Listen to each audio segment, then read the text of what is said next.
کچھ چیز گئی ہیں، اور اس حوالے سے ایک انٹرویو میں کچھ دعوے ہوئے ہیں، مولانا طارق جمیل صاحب نے بھی ان حوالہ جات کو فضول کہا ہے، آپ کیسے دیکھتے ہیں اسے؟ کوئی بھی کتاب۔ السلام علیکم ورحمۃ اللہ وبرکاتہ۔ امید ہے کہ سب دوست خیریت سے ہوں گے۔ مولانا طارق مسعود صاحب کی ویڈیو کو سماعت فرمائیں۔ کرامت کو کب اس بعد یعنی جو واقعہ ہو اس کو یقین کرنا کب جائز ہے کب ناجائز ہے۔ کرامت کی ڈیفینیشن یہ ہے کہ اللہ تعالیٰ جیسے اپنے پیغمبروں کے ہاتھ ایسے واقعات کر لیتے ہیں جو سائنس کو چیلنج ہوتے ہیں، جو عقلی طور پہ ممکن نہیں ہوتے، جیسے موسیٰ علیہ السلام کا لاٹھی کو اس کا سانپ بننا، اسی طرح عیسیٰ علیہ السلام کا مردے کو کہنا زندہ ہو جا اور اس کا زندہ ہو جانا، کوڑ کے مریض کو ہاتھ رکھا اس کو شفا مل گئی۔ یہ سب محیر العقول واقعات ہوتے ہیں۔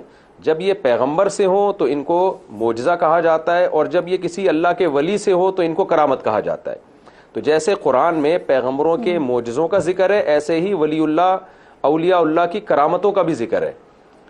سلیمان علیہ السلام کے دربار میں ایک بزرگ بیٹھے تھے، سیکنڈ کے اندر وہ ملکہ سبا کا تخت اٹھا کے لے آئے۔ انا آتی کا بھی قبل ان یرتد الیک طرفک، آپ کی پلک جھپکنے سے پہلے اے سلیمان علیہ السلام میں وہ تخت اٹھا کے لے آؤں گا۔ دوسرے کنٹری سے اتنا بھاری بھرکم تخت سلیمان علیہ السلام کی پلک جھپکنے سے پہلے لا کے کھڑا کر دیا انہوں نے، جی ملکہ بلقیس کا۔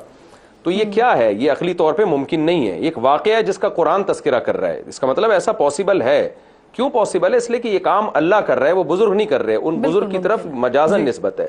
حضرت مریم کے بغیر شوہر کے اولاد ہو رہی ہے، یہ سائنٹیفکلی پاسبل ہی نہیں ہے۔ یہ حضرت مریم کی کرامت ہے کہ بغیر شوہر کے بچہ جن رہی ہیں۔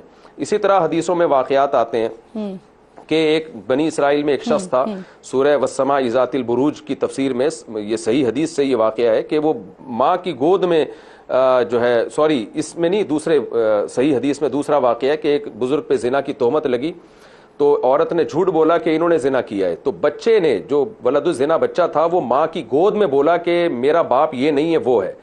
تو بچے کا ماں کی گود میں بولنا تو امپاسبل ہے۔ سوال پیدا ہوتا ہے جب بچے کا ماں کی